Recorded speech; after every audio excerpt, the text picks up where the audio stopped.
I wanted a Moxon vise, but I didn't want to spend a bunch of money on something I might only use occasionally.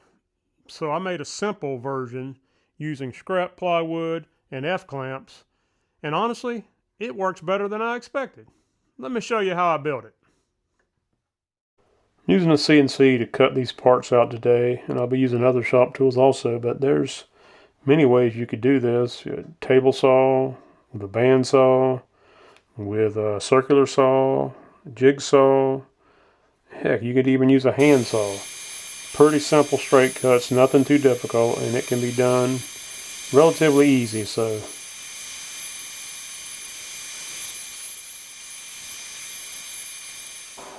I had to cut the front part out with an 1/8 inch bit, and I was using a down cut, but when I swapped back to a 1/4 inch bit, I accidentally put an upcut bit in there. Can you tell? Should have stayed with the 1/8 inch down cut.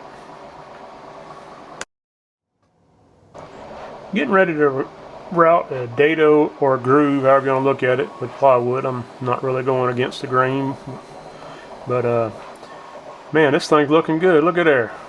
It's cutting through there like butter. That's a good looking dado. Yep, I think I'll keep going.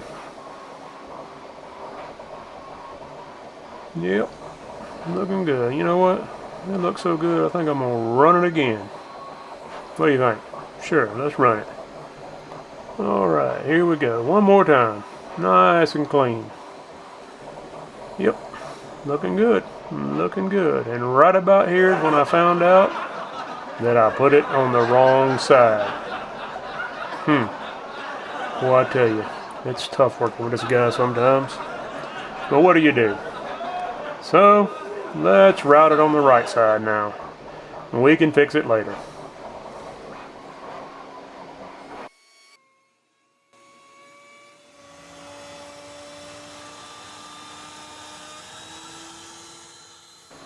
There we go. That's looking a little better. Got it on the right side finally.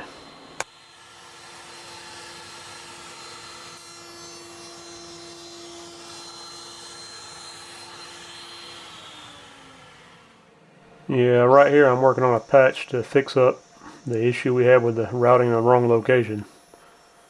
So, as woodworkers, you just got to figure out how to fix your mistakes, cover them up. And I'm pretty good at that.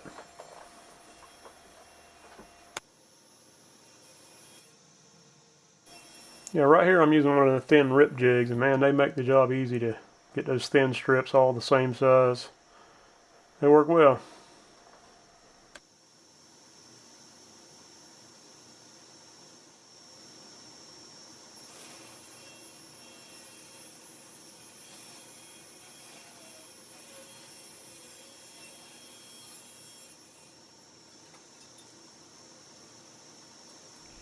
Alright, let's see if we can fix the mistake we made the other day. Believe it or not, it happens. More than I would like.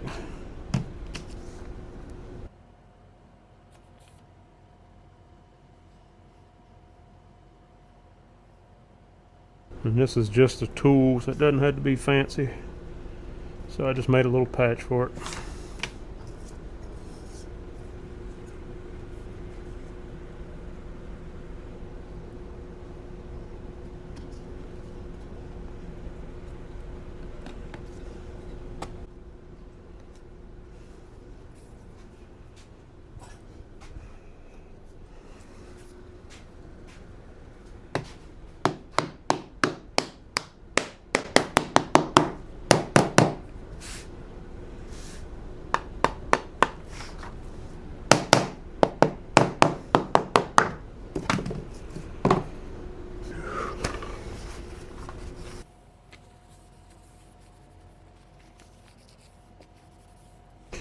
Alright, let me throw a couple clamps on it.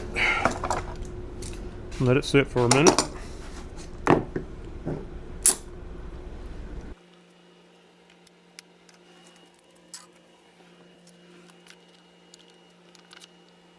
You know, when I did my first video, I actually had my shop pretty clean. And you guys probably think my shop stays that way. Have a look. Doesn't happen. If it's a horizontal surface in my shop, it's cluttered. Alright, so right here I'm running it through the drum sander to fix my screw up that happened at the router table.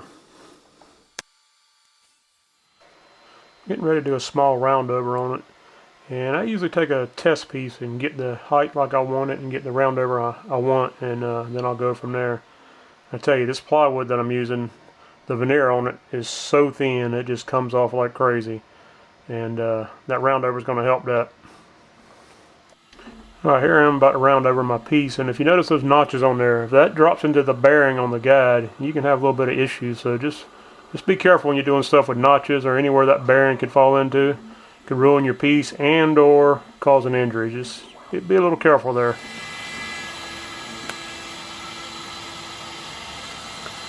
So if you've noticed in the video here, one at the router table, that I've done a little bit of climb cutting, which is feeding the wood in the same direction the router bit's spinning. That can be a little dangerous, you know, and you should use caution. And if you're not comfortable doing it, don't do it. It can get away from you, and it can pull your hands into the blade, so, or the bit. So use caution there.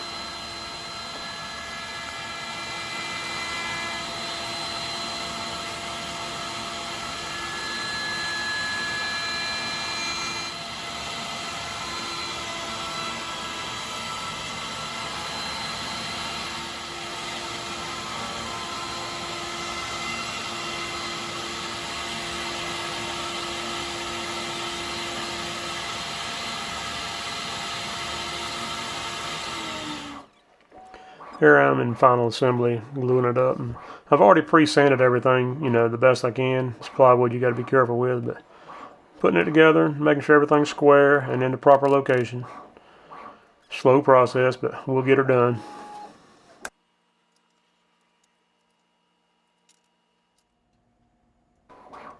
Use glue on all the joints. This one here, these two braces, I threw a couple brads in there for extra security to hold them.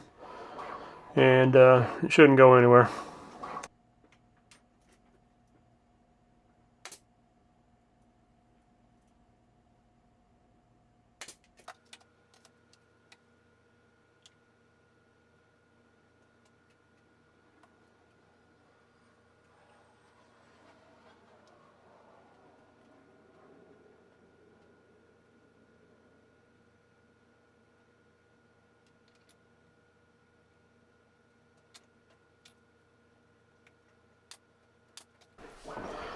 Here I am trying it out before I put a finish and everything on it, make sure everything's good.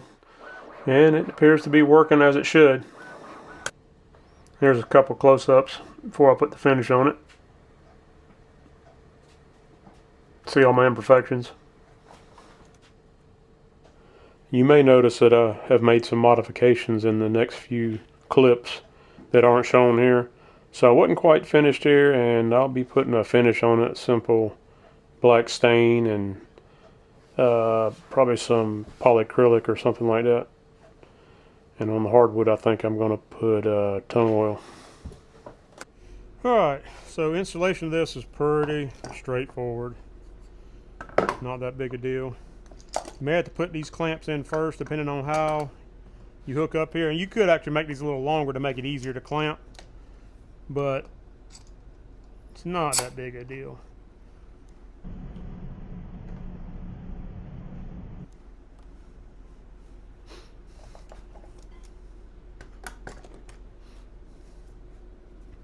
Actually, I'll slide this in first before putting the second clamp in. You don't have to, but it seems to work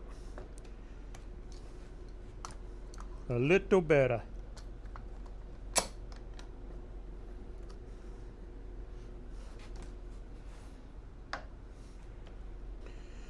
Alright, one of the inherent problems of this design is when using clamps, you have to work the inside and the outside at the same time, and it wants to go back on you like so. So I came up with just a simple piece of hardwood to prevent it from going any further. And it works well. Slides in, no problem, but it prevents this.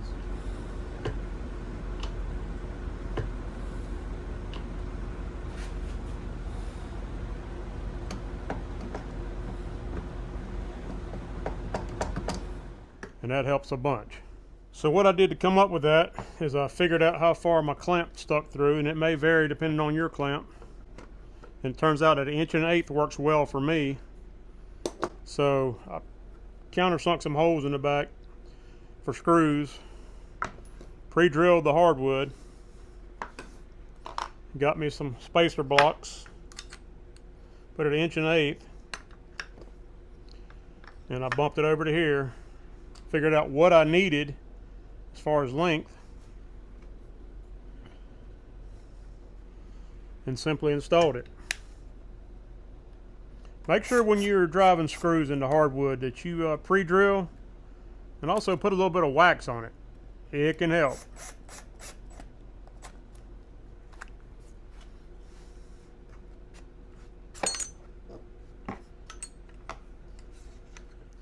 All right, on the sliding jaw, on the back side, or the face side, I took and embedded some magnets in some hardwood here to assist in moving the jaw. Barely make, it's a little bit of pull on it. There's a couple magnets in there, and it holds it pretty good to help the sliding action. I'll demonstrate that here in just a second. But it's they're embedded in here, and I just took and screwed everything in. I use screws because if I ever want to take it off in the future, the glue would present a problem, of course, but screws work out well. Let me get a view over here and see if I can show you what I'm talking about. So you can see how this helps with the assist in pulling that back.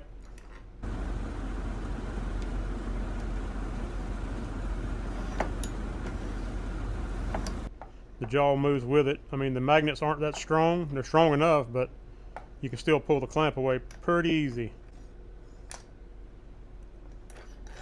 So it just kind of helps assist when you're trying to put in, you know, a piece of wood and you got to move everything. It definitely helps. And you know, it works pretty good.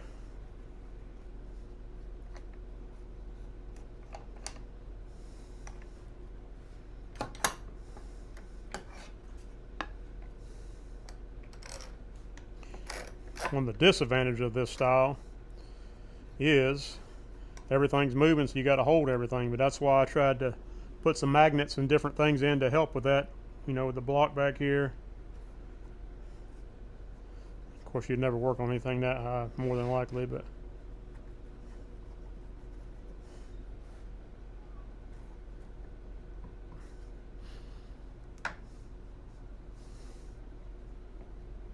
pretty solid.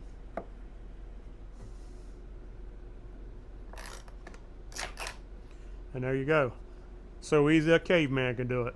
Well, I guess.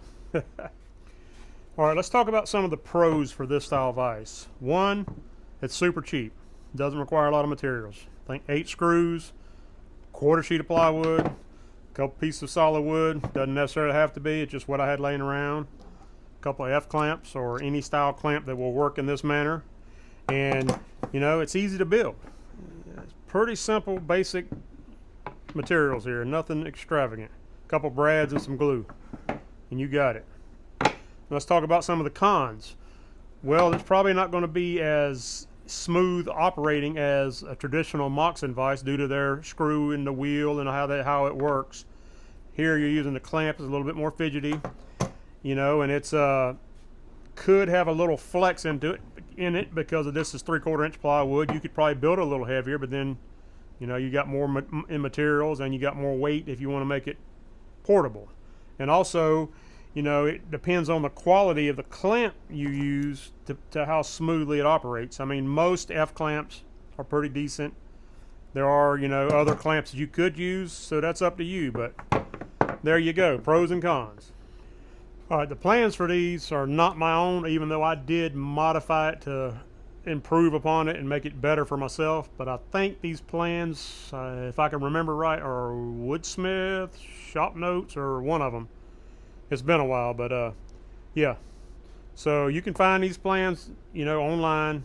Try those 2 places, and it won't have this or the magnetic embedded magnets in the back, but still work.